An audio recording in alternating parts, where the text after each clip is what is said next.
As many of you know who are here in Arizona, Governor Ducey decides to extend the stay-at-home order to May 15th. A question some of you might have who are part of Roosevelt is, what's Roosevelt going to do then? And the short answer is, we're going to keep doing what we've been doing. We'll continue to live stream our Sunday morning gathering. We'll continue to do our small group times and Bible studies and other things that we'll be doing, the RCC triads. We'll continue to do those things online as well. Now, it's worth saying that Governor Ducey has said that his order doesn't necessarily apply to churches, that churches are to follow, and religious institutions in general are to follow their own discretion. However, we at Roosevelt have decided to go along with that order. And the reason we've decided to do that are just sort of three ways I want to put it. Number one, we want to do it out of love for the vulnerable. And I just want you to understand, don't think abstractly. Let's think specifically for Roosevelt, those of you who are watching, who are part of Roosevelt. Think of people like Pastor Isaiah, Jeanette Gursky, survivors of cancer who are older. We can say that. They're older and they're more at risk. Think of my daughter who has extremely bad asthma. Think of others among us who are diabetic, some of us who are maybe a little overweight.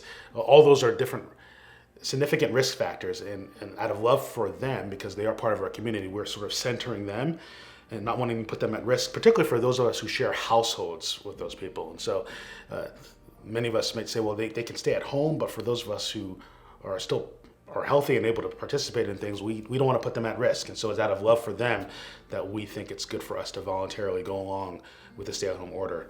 A second reason is love for our community. We are located in a particular place in downtown Phoenix where all around us businesses have shut down, and in some ways this is in solidarity with them, in service to them, to say we will go along with what's also happening around us. And so this is a way to show love and gracious love towards the immediate community that's around us. A third reason, I think, for us to continue to do what we've been doing is love for our medical personnel. And so I think of the different people who serve in the medical field in our church, and we want to put them in the best position to serve our community, in many ways honor the advice that they've given us and they've asked us to go along with. So there's other reasons I could give, but I recognize in saying these things, perhaps some of you might say, well, I think Roosevelt's being overly cautious. And maybe, perhaps we're being overly cautious. But if I could ask, can you maybe just reframe this or state it more this way? You've probably heard me say this before. I'd rather say that we are being overly loving and overly gracious. Or you might say we're going overboard, we're overreacting with love and grace. That feels very gospel to me, to be abundant in love and grace. It feels very Roosevelt to me as well. If you've been at Roosevelt over the last 15 years, I think we've been a church, Roosevelt here, downtown Phoenix. We do go slow with some things. We walk with people over multiple months at times.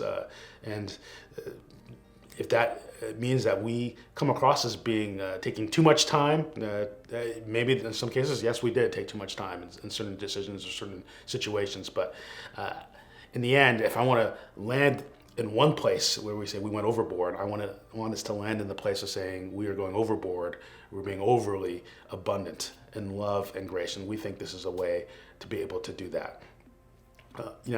I say all that to say that I do expect that we'll have some ways of gathering together in person over the next 30 to 60 days. And those are some of the things that we're trying to think through right now. What does it look like with a lot of different regulations and stipulations to have some expression of in-person worship gathering and Bible studies and other things like that, and to do it in a way that doesn't create sort of two different churches where we have the people who feel that they need to stay at home. We want to bind their conscience and say, no, you need to be here. We think that's a good Christian decision. And others who feel comfortable coming with all the different stipulations and regulations that they feel like if we do those things, we should still gather together. We are taking time to make sure we do that well, and it makes us still understand that we are one church. And so I expect we'll do something like that over the next 30 to 60 days. But for now, Roosevelt, I want you to hear this. We at Roosevelt are happy to voluntarily submit to the governor's order. All those words are significant to me. We are voluntarily submitting. We recognize this is at our own discretion, that the order doesn't apply in quite the same way to us as maybe more broadly, but we believe it's good for us to voluntarily submit to that order, and we do it happily, not begrudgingly. We don't believe the government's out to get us. We are willing to do it. We're happy to do it in service to our community and deferring to the wisdom of our leaders, because we don't think, at least here in Arizona, we don't think they're out to get us. We think everyone's trying to do the best they can to care for our community and do the best we can given what we have. And as we continue to learn what's happening and be better at handling the situation, we want to be better at that. Roosevelt, we are still the church. Our mission is still the same. We can still engage all people with all of Jesus.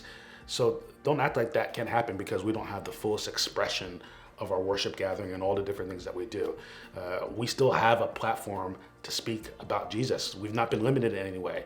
So use that platform. Use your social media to tell people about Jesus, to tell them about this amazing thing called the church and the significance of the church, especially in times like this. It's one of the things I've been blessed by, the fact that we have these natural connections that even though we got to be online, we can still lean into.